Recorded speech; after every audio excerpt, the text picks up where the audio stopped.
So, I'm going to start with Jerry and do this in a slightly topsy-turvy way.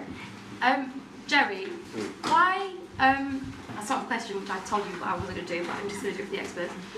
Why should we not be worried about life in the porn age?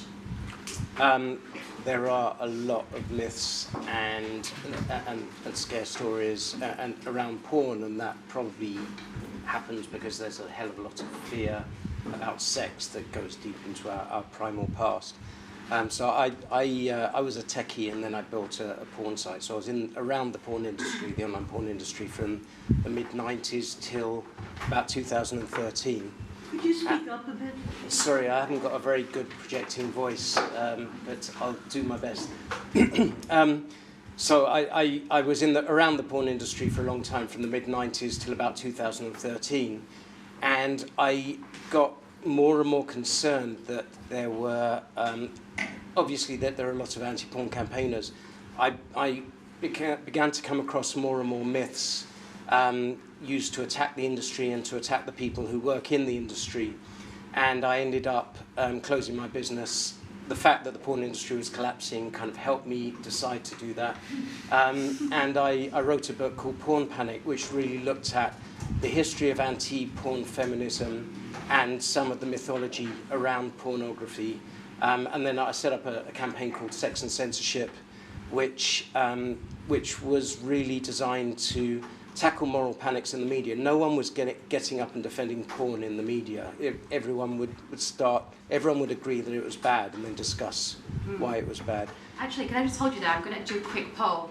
Who thinks that overall porn has a negative effect on society? Yeah. And who thinks overall that it has a positive effect? Cool. And who's somewhere between the middle? Okay, right, perfect. Good, you've got a gauge there. I'm positive. And you're positive, okay, cool. I beg your pardon, carry on. And yeah, I got very interested in the politics of it, and there were a whole load of reasons I got involved. The first was that I started talking to people in the industry, women working in the industry, to find out, are you being exploited? What are the bad things that happen to you, and so on. And I expected answers like, yeah, sometimes there are bad performers and bad producers and things. And what I found was that friends of mine in the industry were being harassed by groups that referred to themselves as feminist groups, which I found odd because I had a kind of broadly positive view of feminism. And that friends of mine were literally being harassed and receiving hate mail and kind of being pursued by certain groups. I won't name them in case there's legal action or something else. But I cover them in my book, and I became more and more interested. Why was there so much hate directed at the performers by people who simultaneously claimed that they wanted to rescue the performers from something that the performers I met didn't want to be rescued from? So I really looked at the history of that. And in particular, I wanted to find out whether porn is really harmful and whether the things I'd heard about porn, like it causes men to treat women badly, and in particular that the biggest story about porn was that its linkage with sexual violence, and that somehow, somewhere there's a myth, there's a link that porn makes men who watch it more likely to commit sexual violence. I got particularly interested in that, and I looked at the research and found out that actually the reverse was true. And if the reverse was true, then why does everyone kind of have a vague idea that porn makes people into rapists in some way, or some people at least? Yeah, okay, makes perfect sense. Misha, I'm going to come to you because that links quite nicely. So Jerry's saying that he, talks to lots of people that didn't have any problems as performers. Is that something that resonates with you? Not at all, because that's just not true. Because I think when you have anything that involves sexuality, you're always constantly negating consent. And there's no sexual practice in the world that is free of anything going wrong, ever. I mean, dating, for example, there's always going to be a misstep when sex is involved and consent is involved, because it's just such a thorny field. And I'm not saying that porn is a net negative or a net positive, but rather I'm more in the neutral ground, in that it's a job and it's something that's been around forever and is going to continue to be around. But I'd expand more on the groups attacking people. I would say that the thing that is incorrect is radical feminists attacking sex workers and sex worker groups that are trying to just give resources and call for decrim to make sure that people aren't being persecuted or prosecuted or, you know, incorrectly arrested, etc. And so the problems that surround sex work and for me, and the negative attitudes towards it is mainly because of an entire social stigma we have about the industry and about sex work and about pornography. And I think this even goes into how then men relate to pornography and then relate to partners that they have. That, you know, we live in a society where sex work and sex are stigmatized and we don't talk about them very clearly. We don't talk about consent very clearly.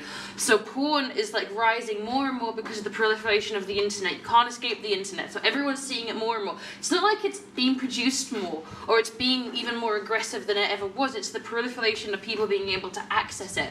But at the same time that that's going up, we're not having a conversation about pornography and relationships and consent and sex. So now in a time where everyone's talking more about like sexual assault and things like Me Too, we're all starting to talk about actual sexual assault. And so we're all trying to think, where does sexual assault come from? And it's very difficult and hard for some people to say, it's men. Men are sexually assaulting women. So we have to then dig for almost like a deeper meta narrative as to why do men sexually assault women. And I do feel we're completely scapegoating porn as being the reason why people sexually assault women, because men make that choice to sexually assault women. And so I think that's one of the reasons why we're finding porn and violence like a huge zeitgeist at the moment. Makes sense. Paula, you must have some insights on this, obviously, in your work as a therapist. Yeah, so I've been a sex therapist for 25 years now. Long time. When you talk about the erotica awards, I can go into that a lot. That's a lifetime ago. So I've been working with couples and individuals who want to improve their sex life, who've got, whether it's a medical dysfunction or a psychological issue. But for about 10, 15 years ago now, I started specialising in sex and porn addiction. And initially, this is in the days where you didn't even have broadband at home, it was just something you had in the office. And exactly as you say, the smartphone has been the absolute game changer in terms of accessibility. And Paula, can I just ask you a question, because I think it's something that gets confused a lot. When we talk about addiction, do we mean addiction like we mean cocaine addiction or alcohol addiction? Right, so the jury is out whether or not addiction is technically the right term or not. But so when I say addiction, you can use the word compulsion instead or whatever. But basically, I'm working, and the practice is just growing ridiculously fast. So we've got about 900 clients currently on the books struggling with some kind of compulsive pornography use. Often has escalated to webcam stuff and other things, and is causing huge problems in their life. Now, I just want to make it really clear here. I'm not really that interested in the moral debate. I absolutely respect the work that you do and absolutely believe in protection for the women that are in that industry. But saying that pornography, addiction, compulsion, whatever, doesn't exist, or if you do believe it is, you're somehow anti-porn, is like saying you're anti-alcohol if you believe in alcoholism. Yeah? We don't disagree that a lot of people have problems with alcohol. The vast majority manage to drink socially, maybe a little too much on some occasions, but we're not trying to ban it. And I see the same issue with pornography. And I suppose what really, really frustrates me is how much we get caught in the moral debates around pornography and we actually forget about the health issues that so many people are struggling with. And so many people who do struggle with porn addiction get labelled as being weak, pathetic, paedophiles even, potential rapists, and it's just rubbish. I would have used a stronger term, but... Rubbish is perfectly... Rubbish. It's nonsense, ladies and gentlemen. I work with these people, it's nonsense. They are just ordinary people. Well, that gives us a cue to talk to Charlotte, because I think Charlotte has had some really interesting professional and personal experiences probably over the year that have given you a unique insight into people's relationship with porn. Porn has always been around us for decades and decades and decades, and like what Misha said, it's just what's been able to be accessible at the time now, and it's going to get further accessible because more porn is becoming mainstream. What porn has done for the clients that come and see me, whether it be a sex worker or sexual training, because I don't do more of the mental side of it, I'm more of the physical hands-on side of it, is it's raised awareness of the various categories within porn. So it's given people an opportunity to be able to access their own sexual development in things that they would have never have normally been able to see. So, for example, you know, we turn up, even if we don't turn on and look at it, a lot of the time it's just automatically there. We know that. But when people look into the selection of what variety of porn is out there, it's not always the case of extreme. There are many different varieties, what Misha will probably go through, as what all of us will do. But by doing that, people that have any form of niche kink or fetishes, who may have felt isolated in the first place of having different types of sexual desires and needs, have an ability to be able to explore that in a safe and secure manner. And I think that we often talk about porn as just the extreme, violent towards women types of porn that is mainstream, but there are many varieties of porn out there. And you know, the various different experiences that I've had of people wanting to reenact things. You know, I've been a Russian spy, I've been a warden for a prison, you know, and having this ability to make people feel as though it's not just me that has this sexual desire to try this out. It's not just me that wants to dress up as a woman or try different sexual things. And you know, there's many benefits, but there's many negatives as well. There's nothing here that's been spoke about that I would disagree with. Okay, so that's actually quite a lot of agreement so far. Interesting. Does anybody have anything to offer that one of our experts has touched upon? Are we still feeling a bit cold and a bit afraid? No? Okay, go for it. No, I think what's really interesting actually is the evolution of porn, because when I was younger, we had a breadth of access to different types of porn, whether it was on VHS or whether it was in magazines, and that stemmed from things as simple as Marshall and Cavendish Man and Woman, which you could get on the bottom shelf, through to Penthouse, which you could get on the top shelf, through to... Do you mind me asking how old you are, by the way? I'm 51, I had to... Okay, great. Just, thank you. Yeah, so I mean, so for me, this was mainly sort of mid-80s to late 80s, early 90s. And then as sort of YouPorn and RedTube and things kind of developed, one of the things that I experienced was it actually was a diminishing of experience, and there was a narrowing of choice.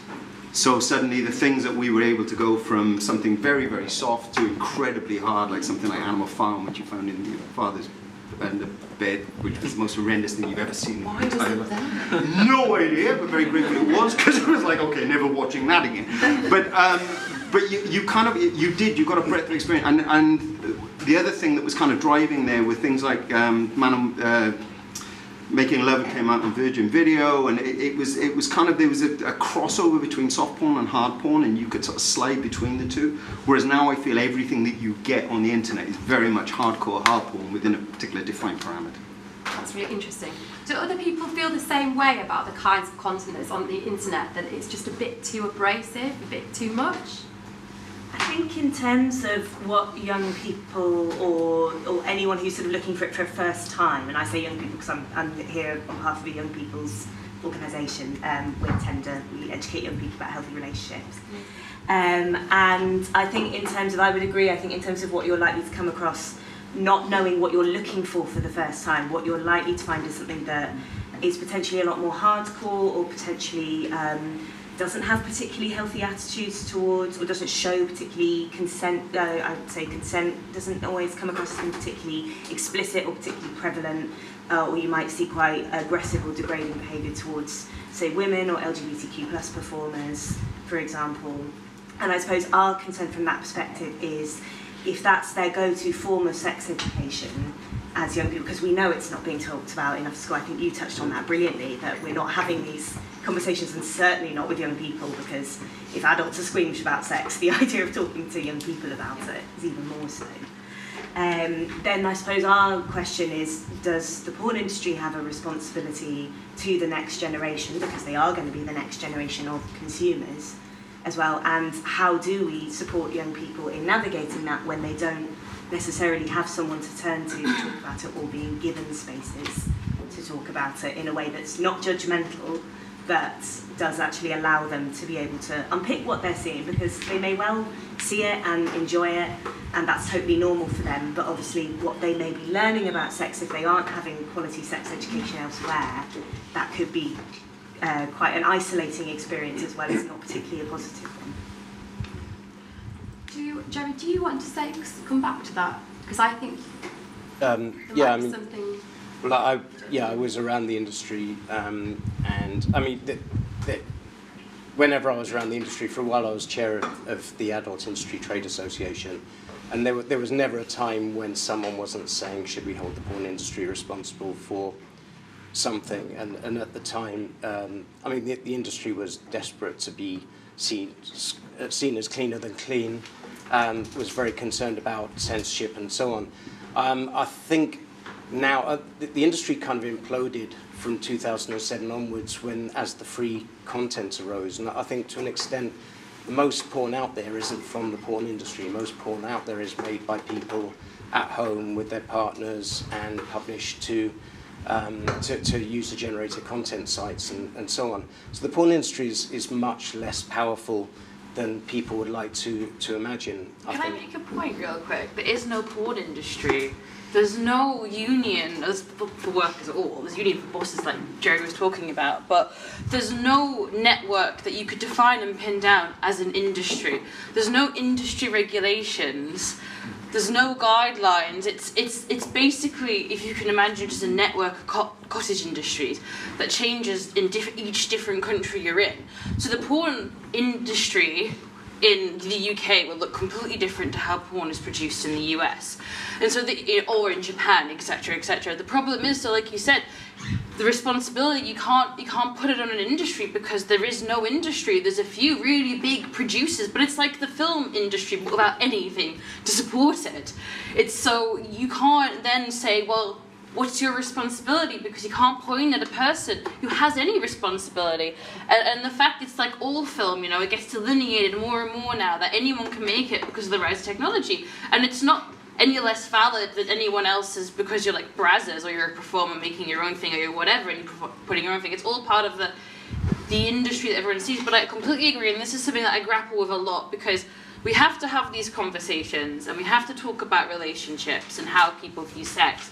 But there is no one willing to step up, and then everyone is like, well, then it's porn.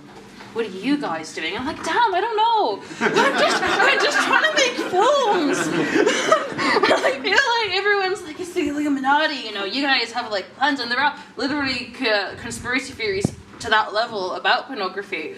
But it can be very draining when people are like, what are the industry doing? It's like, we don't even have meetings. The education point you raised is cool because people would say to like, why are kids educating themselves with your material? And we'd go like, we don't want them to. Let's have better sex education. Yeah. So that's sex education, a really good point, and also, well, lots of industries have the burden put back on them, don't they? I mean, that's quite a standard thing we do in business. So I'm just wondering, do we believe that there could be such a thing as ethical porn? Would you put your hand up if you believe that could exist? Okay, that's quite a lot of people. That's really interesting. Okay, and who thinks that there could never be ethical porn? That by its very nature it's unethical? Anyone? Okay, so we don't think that either. Okay, good. Good for me to understand what you're thinking. Well, good, because I think that's amazing to add. Okay, so talking from sex education, I think we should talk to Honza a little bit because obviously, Honza, you're dealing with a very real-world repercussion of an illicit kind of pornography. Can you tell us something about, I think it's important to differentiate between legal consenting pornography, whether you like it or not, where people have agreed to sign up and they know where the content's going, etc., and the stuff where you're dealing with, right? Yeah, so we as lawyers come into play when things go horribly wrong and when an individual is essentially forced to become perceived as part of the industry, which we now know doesn't really exist, but appear on a porn site without them consenting to it. So revenge porn, which actually by some is seen as an outdated term, non-consensual pornography, or even better yet, image-based sexual abuse, which is most appropriate, but a little too clinical, I think, for the average person. And the problem is that it's not really porn the way that we understand porn historically to be. It shows people doing sexual acts, but it's not, nobody's getting paid necessarily. It's not being done and produced and organized. What it means is that a person records a video of themselves. It can be themselves masturbating, it could be having sex with somebody else, it could be in all sorts of situations, it could be over a webcam, it could be in person, shares that with somebody else, we usually call the perpetrator, it's a very serious word, who then uploads it to a website. That's the sort of most stereotypical situation, and sort of the first generation of revenge porn, or how the debate all started, was as a revenge after a breakup. So you're in a relationship, intimate relationship with somebody else, that somebody else breaks up with you. You have in the course of the relationship traded sex photos or made videos of yourself having sex just privately between the two of you. But you're so mad that they broke up with you that you put it online and you have a field day with it, really, because the porn industry, sorry, I know it's a bad word, the way it lives now, it's on these gigantic websites which all end up mostly being owned by a single company called MindGeek, which, if there is a porn industry, it would probably be them. And it's the easiest thing to upload a video on a porn site. You don't have to log in many cases, you just upload anything you like. And oftentimes with the descriptions that you like. So sometimes it can be something quite innocuous, such as a hot girl having sex with me, or me fucking a hot girl, whatever the case may be. Sometimes it can be a lot more malignant, and it could be, Honza Cervenka, naked, what a slut. And so then, you Google my name, and first thing you see is this, because it's on a porn website, it's probably visited more often than my LinkedIn profile, just because. And there it is. And then, so the problem, legally speaking, is that there were many steps that led to this video being online. And oftentimes, all of them, other than the very final one, I consented to, right? So maybe I took a naked photo of myself, and sent it to my partner. I did that on my phone, in my bathroom, whatever the case may be. I wanted my partner to have that photo. Or we recorded it, and that was done consensually. But it's the act of actually putting it on the internet for everybody to see. Or befriending my mom, sister, employer, person living next door to me on Facebook, and DMing those videos to them, again, in a campaign to name and shame. That's what we deal with. So it's not commercial porn to the person that it happened to a random visitor of Pornhub. How do you know? That kind of goes back to the ethical question. How do you know the circumstances in which this hot video was recorded? Was it done consensually? Was it maybe just a play? Some porn studios now try to emulate webcam porn style of shootings, because to many people that's what they look for. And so there's no way for the consumer necessarily to know authoritatively, and you just end up being on a porn website, and the way how they work is they borrow from each other, they link to each other, people download, repost, and you can very quickly end up down a very, very, very deep rabbit hole of not being able to contain these videos and images that were not put online with your consent with any efficiency. And so we've had many clients come to us with this problem. We're an international law firm that specializes more broadly on discrimination and human rights. And so we've seen an influx of people coming to us with revenge pornography problems a few years ago, and it's reached such a scale that we have built this specialized website, and we launched it just about a week ago actually, called revengepornlawyers.com. And what we do is give people tools of what they can do to try to control the situation. And when we talk about the scope of it, Honza, like in terms of numbers or percentages, can you quantify it in terms of other crimes or offences? Is there a good comparison? Because I think it's quite difficult for us to think how, I don't know, I find it hard to think how much is this actually happening, to how many people fail. It's hard to find out, and every study you read gives different numbers. Amy and I often sort of see there's a new article, the BBC did a study, somebody else did a study, and it's completely different numbers.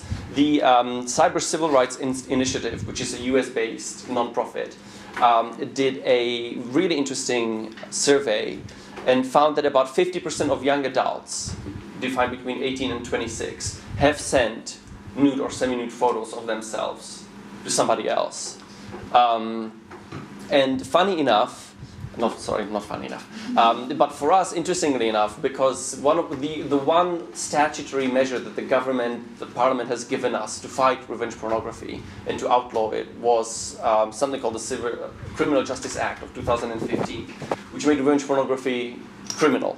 It's a criminal offence in England and Wales and Scotland as well, under separate legislation, to commit revenge pornography. You can be sent to jail for up to 2 years. But, and there's a big but, you need to have committed revenge pornography, so uploading of a video without somebody's consent, with the intent to cause distress. And that's something that's very, very criminal law-esque. There's always intent to do something. The problem is that how do you prove that the person did it to cause distress? And the same statistic by the Cyber Civil Rights Initiative found that of the individuals who reported that they have committed revenge pornography, they in this survey said, yeah, I've done that. 50% of them, am I getting it right? Yeah, 50% of them said that they didn't do it with the intent to cause distress. Why did they do it? Maybe because they wanted to brag. Maybe because they didn't read, I don't know, just kind of did it. And oftentimes, obviously, young people do this as well as adults. And so we've actually seen that the criminal measures that have been introduced are falling short of their expectation because it's just so hard to prove distress. And so instead we're left with a hodgepodge of civil options to try to help people. You've got takedown notices, right to be forgotten in the EU. So we're actually fortunate to live in a jurisdiction that you can kind of puzzle the right pieces together and come up with a legal strategy. But it's very hard.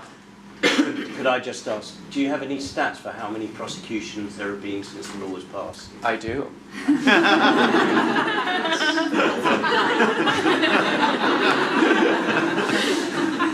And that's also a sad statistic. So the law came in force in 2015.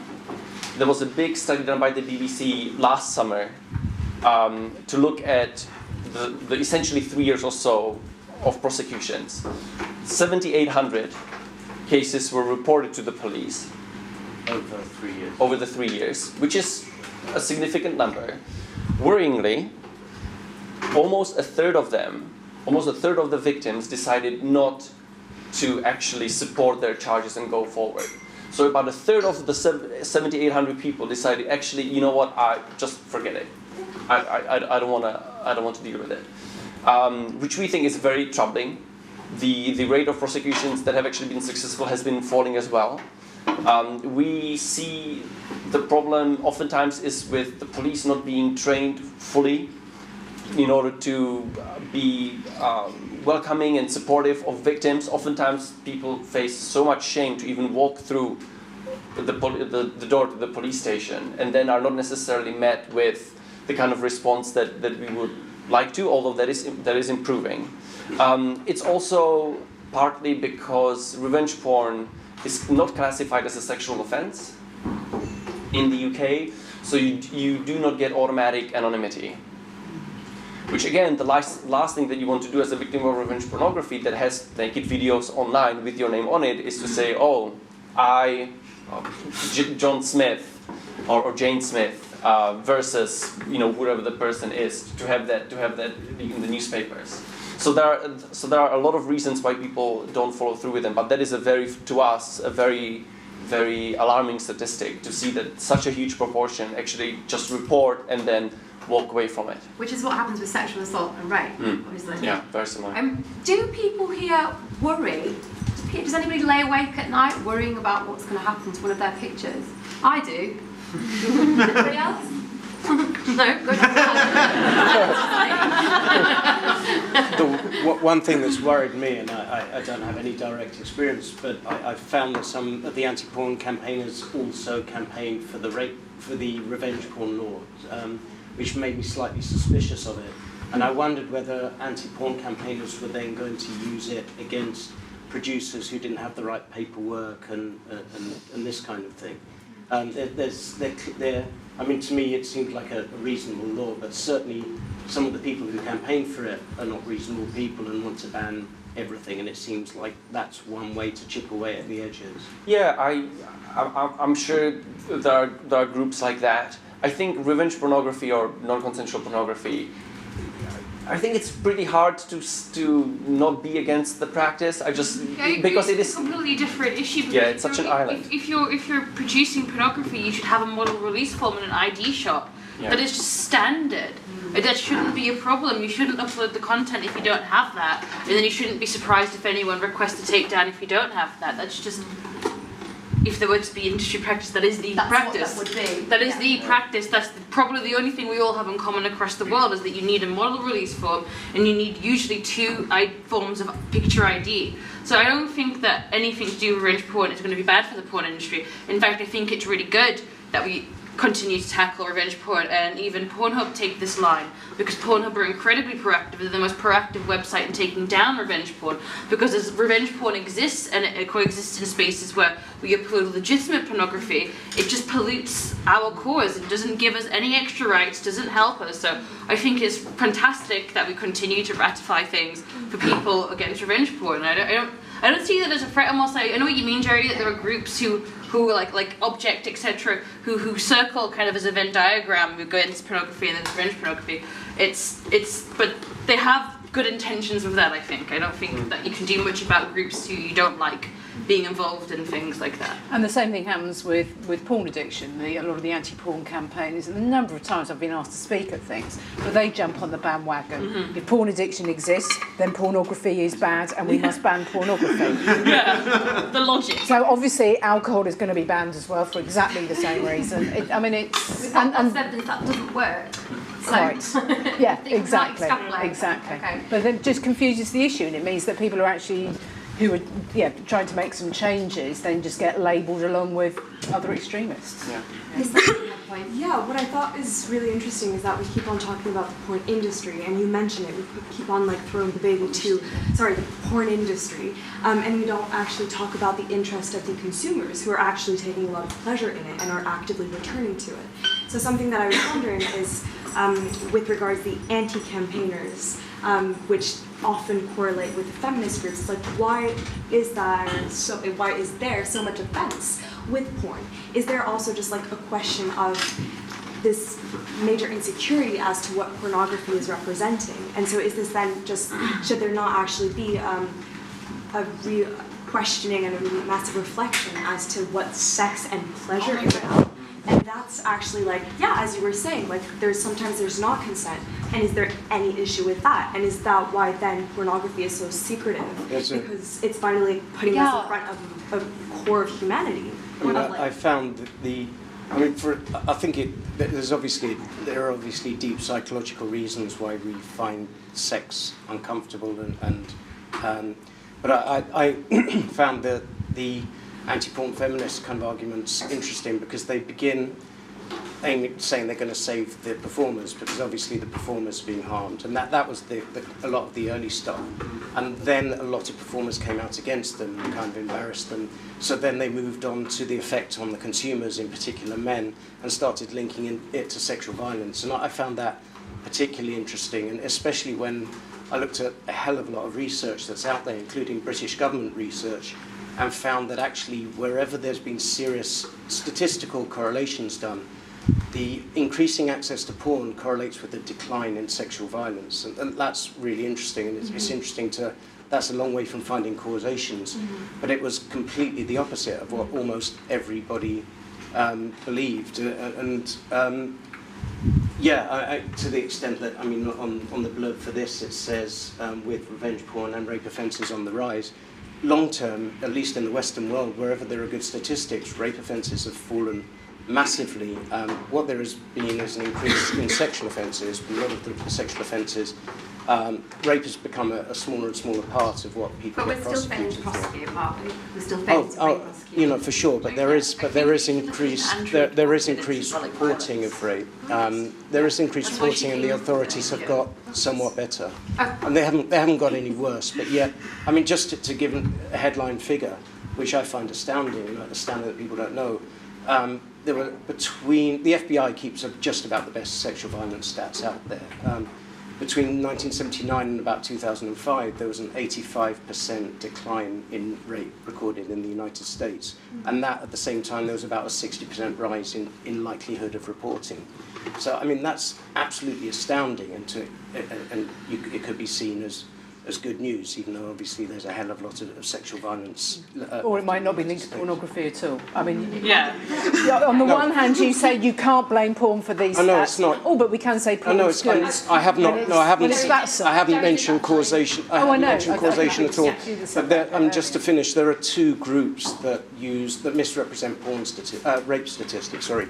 The far right tried to correlate increases in rape with increases in immigration, which is difficult for them if rape is actually falling. And the anti-porn feminist movement tried to correlate increases in rape with increases in porn consumption, and again, that doesn't work either. So it's not that I'm saying increasing porn use is responsible for declining rape, but the statistics don't support the anti-porn argument. Because we're not talking about feminist use of porn, actually, which apparently is just as much on the rise of it. So I kind of feel like there's this massive elephant in the room, which is like, what's our relationship to sexuality, instead of what's our relation, like, what's the problem actually with, or why is it that people are finding an issue with watching it openly? Sure. Well, I would just want to bring in Thomas, who's the BBC's porn expert. Is that fair to say? Unofficial. I think you have some interesting things to say on the stats, right? Well, just to connect to what she was saying, so we know that porn has an effect, and we know that social media has an effect on friendships, and probably Tinder has an effect on relationship and so on. We kind of need to govern how the effect is, and whether it might be good or bad, or in which case it might be good, in which case it might be bad. It all comes down to education, first of all, and second of all, I think as many have said, it's wrong to talk about the porn industry that is so very as a one monolithic thing, and it's even wrong to just define the majority of the porn industry as something that is a bit violent and a bit not highlighting consent enough. And okay, we might agree that maybe most of the videos on porn's homepage are not maybe ideal for our tastes, but if we want to make porn more progressive and more diverse, I think what we don't need to do is just trying to blame it, shame it, censor it, make it difficult for porn to make money. Because I have the impression that we increasingly, strangely enough, making porn something that we all watch in private and we stigmatize in public. And I don't see then, and then also not providing good sex education. So I don't see our attitude to porn getting better, and even porn mainstream getting better. I think we need to somehow end the stigma. I don't know. I don't have the recipe, but I think that's the way we should go to make everyone happier. It feels like the ethical issues are getting quite confused with each other. I don't know if you feel the same way. That it's difficult to take a simple position, but we're kind of forced socially to take one position, be the feminist or be the guy or be but the isn't that because of using the term porn, which goes right from same generation as you, those top shelf magazines, lovers' guides, sex education videos, whatever, all the old stuff. All the way through to revenge porn, to obviously child sexual abuse images.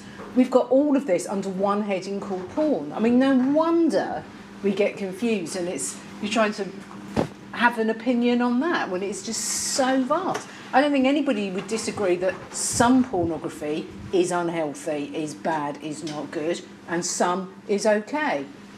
We need different language. It's like ethics versus aesthetics again. and then we often get really like confused and like talking about the aesthetics of pornography that we don't necessarily like, and that doesn't even necessarily have to be the most hardcore porn out there that people disagree with, and they don't focus then on the ethics surrounding like how it's distributed and how the performers are treated. And I think that ethics versus the aesthetics is a completely different argument, and that's how the moralism versus the practicality of, like you say, people with addiction and then the performer's actual rights, and then it ends up being clouded by this like huge judgmental thing that probably stops your clients from getting help and stops my colleagues from getting legal protections. So it's just, I really wish we could just delineate those two conversations.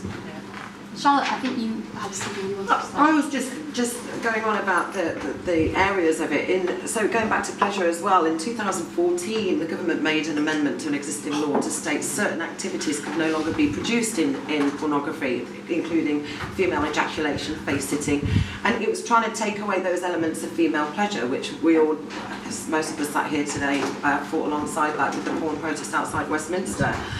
But it's weird that since that was overturned, despite it even being overturned, it's, for me, people walking through my door of looking for education and looking for further development within sexual exploration of their own personal journey has increased massively since 2015 to where we are today.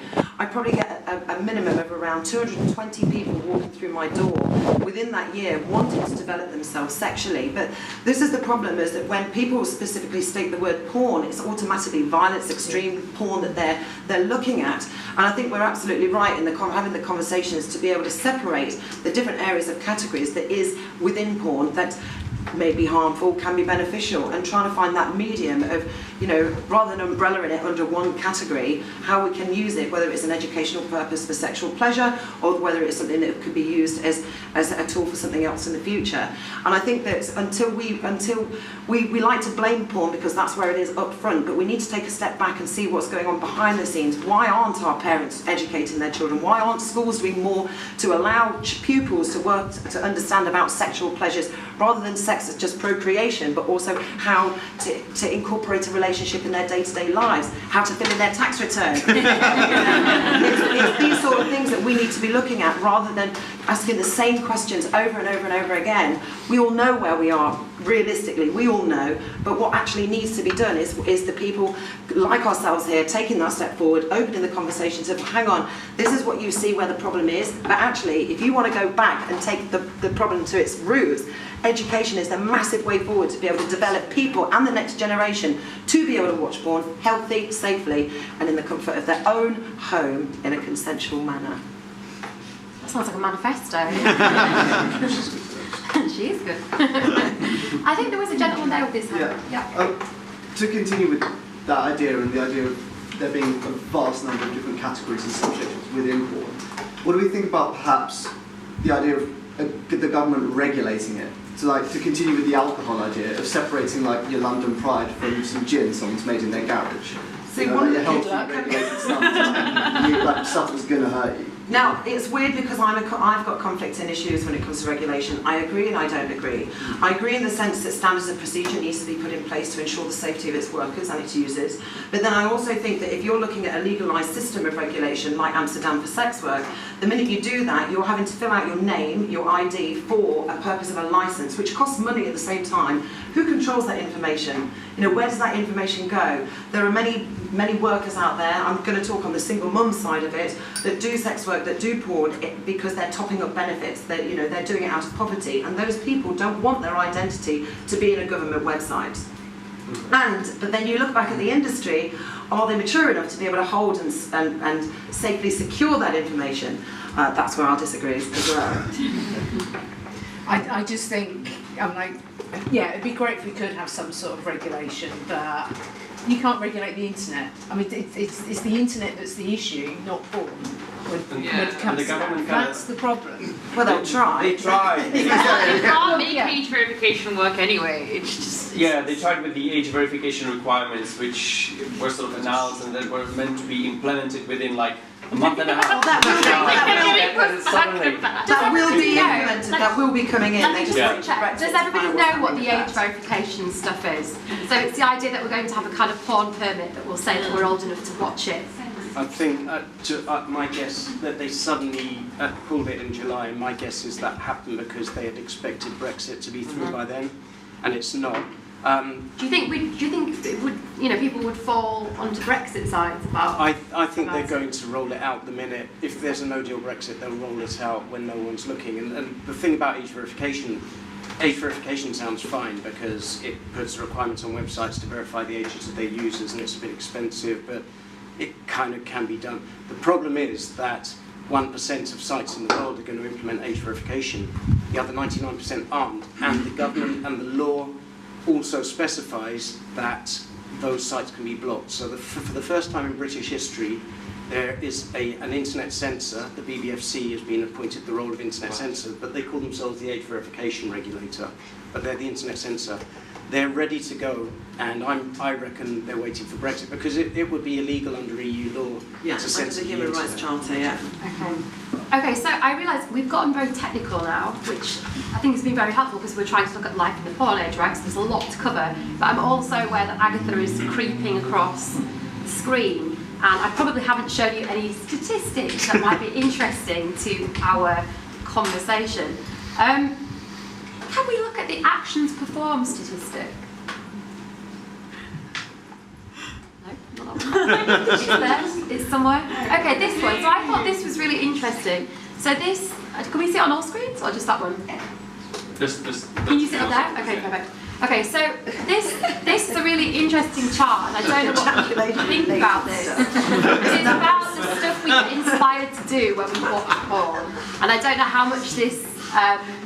How much you can relate to this? But I mean, how much are they watching? How big is the sample size? Yeah, how big is the sample size? Really good question. We don't know. It's the two guys in the It's back. a YouGov poll. We know it's a YouGov poll, so they're generally quite sizey, but It's about 2,000, 2,500. yeah. Often it depends who they've asked, doesn't it? But, I mean, does that? I'm not asking have you watched porn and then copied something. I'm not asking that question. But does this resonate for you in your life that you maybe have had experience with someone else that has done something that you feel like they've seen? Anybody? I definitely have. I should Yeah, I think. agree. I would guess everyone has. You would guess, well, you'd think that, but maybe people don't always copy what they watch. I don't know. It's difficult. So the other thing that we haven't really talked too much about is the gender divide with porn. And I'm conscious that we have got quite a lot of guys here, but I think we're probably more female members in the audience. And I'm wondering if anyone has anything to say on the kind of gender issues around porn, maybe how they feel about consumption, etc. Yeah, go for it. Yeah, so I generally think it's a really great thing if people feel inspired to try different things depending on what they've watched. I have a 14-year-old sister. I know, for example, like she's going to hate how this is being filmed, but she's just got her first boyfriend, it's all fine, but I know because she spoke to me about the fact that it's really, really common for everyone her age at school to be talking about anal, for example. And that to me seems like a very, very young age to be discussing that kind of thing. I think it was interesting what you said earlier about this idea that the internet can find, people can find a sense of community depending on what they like. I think the sort of flip side of that is, particularly teenage boys coming together saying, well, we're all watching anal, or we're all shaving our pubes off, or whatever. And then suddenly that becomes a kind of cultural norm, and it's really hard to break out of that, particularly if you're quite young. So that's my kind of like the flip side of how I feel about it, is I do think for people growing up it has a huge impact on how they view sex. Can I just add to that? I think it's fantastic that you're having an open relationship with your sister at 14 to be able to have those conversations, first of all, so well done for that, because there are many sisters, siblings, parents that are unable to have that conversation to start with. But these are the things that need to be happening, is that conversation point right from the beginning. 14 for anal sex, 14 for sex in general is, of course, is illegal, but it's about giving that person who's asked for those questions an opportunity to understand about consent, that it is okay for them to say no, and it is okay for them to say they're not ready. And this is where more, coming back to education, I'm still putting my foot down about education, and but keep having those conversations and give her advice to say that it is okay. If somebody wants her to do something that she doesn't want to do, then she shouldn't be doing it. and give her an open platform to have a safe space to be able to come to you. And I'm saying that to everybody in here that may have younger children who are, do access porn, whether they want to or they stumble across it. It's got to be an opportunity to be able to have those conversations and discussions, and to keep making sure that they are in a safe space to be vulnerable with you, because it's something that's quite scary for somebody at 14 years old. Gentleman there. Yeah. This isn't like a refutation or anything, just kind of a point to what's been said. So I went to school in the late 90s, and my recollection of it is that people were talking about sex acts from the age of about 12. This is before the incident. It was all, have you heard, so-and-so did, blah, blah, blah, blah. And it was also, not only that, it was used as a kind of hierarchical thing, so you didn't know what a sex act was. You were an idiot. Yeah, to experience it, there you go. Whereas, and I now wonder if nothing else, the ubiquity of it would possibly push all that aside, because someone could walk up to you and say, oh my God, they had oral sex. And I remember someone saying that to me at 13, I had no idea what that meant. These days, just Google it. And you're like, oh, did they? Cool. You know, I mean, not that I would have done that, but you know, but I wonder if it's had a sort of, because I remember those conversations before the internet, and it was, ignorance was a very powerful thing to sort of belittle you almost. And I almost wonder just the categories alone. I'll point out that these conversations were happening when I was at school in the late 70s, so they haven't changed very much. Actually. Well, the conversations haven't, but the access to the ignorance has declined. You can now show each other the clip, which you couldn't do. Yes, yeah, because you couldn't find it again. If you were lucky, you might find the magazine in your father's bedroom. You know, but even that was relatively rare at that age. Whereas now, most kids have got smartphones, so yeah, why would you not know? Can you not use a phone? Let me just bring this out. You're an educator, yeah? Well, I was just thinking, in fact, my grandmother asked me what a blowjob was, and I can remember thinking, if you're so old now, I don't think it's worth it. You never know. She might have been making that for a very special evening. But I think it's important to bring it back to young people again. Young people in the UK, sex crimes have gone up in schools by 255%. So these are our young people. Can I ask what age group the young folks are? I don't know if the exact, secondary school. Yeah. I mean, I may get the name wrong, but Goldie Lykin did a programme not so long back on Channel 4 where she went into a school of 14 to 15-year-olds, and she was fantastic. And, you know, she brought up cards with different pictures of vaginas, and she spoke about terminologies and what they knew. And you would be absolutely gobsmacked at what children actually know about sex. That we as parents, because I've got two children aged 19 and 20, and I've always had that open discussion about sex with them.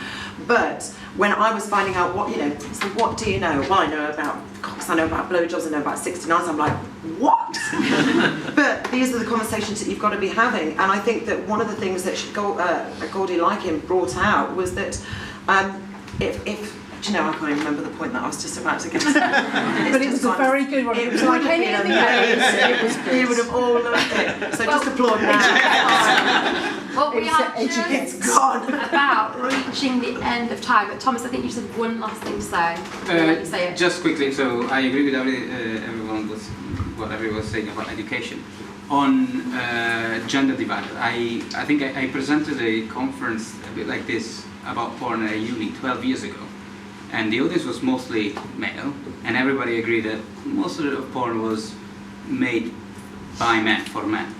And I think what often is not really talked about, how things in porn have changed. We are still describing porn as if it's like Pornhub homepage from 10 years ago, but there's so many things that happen with webcams, with sites like ManyVids, and with the fact that now everyone can produce their own content. There are more and more female and queer creator and directors in porn, and they always have been, and there are more and more of them. They're more in porn than in, maybe a super comparison, than in mainstream movies. So porn is actually is becoming more female friendly than one might think. Okay, well, we're going to have to end, whether you're ready or not. So it's my job to sum up what we have discussed tonight. Well, we started off with Jerry, who was doing some myth busting for us and refuting some of the statistics and ideas that are commonly put out about porn. And then we talked with Paul about compulsive use, if you want to use that word, rather than addiction, and the problems, the very real health problems for some people that porn viewing has. Charlotte raised some really excellent points about education and the need for it, and also the need in general for a kind of new semiotics of porn, like a new language, so we kind of have better ways to talk about the categories, not of the porn, but of the way we use adult content and we interact within its purpose in our life. And then, oh my gosh, we've touched on so many things. Honza did so brilliantly explaining revenge porn to us, and it's really put the fear at me, actually. The description, just how easily disseminated, for want of a better word, it really is. I think that phrase, intent to distress, was really powerful, that you said. That's a really good way of, kind of thinking about the potential use of revenge porn, but also the difficulties that we still have in deciding what people's motives ever are when they're sharing content. We talked again about the anti-porn feminists, about whether they've done us a disservice or whether they've helped us. Thomas brought in some really good points about education too, and some fantastic statistics, and the idea that we have this one word and it's doing us all a disservice. We need something more than this monolithic porn term. Okay, so I'm going to wrap up there. If you've got any questions, I'm sure you can come and talk to some of our panel members. Thank you for participating, thank you for listening, thank you for coming.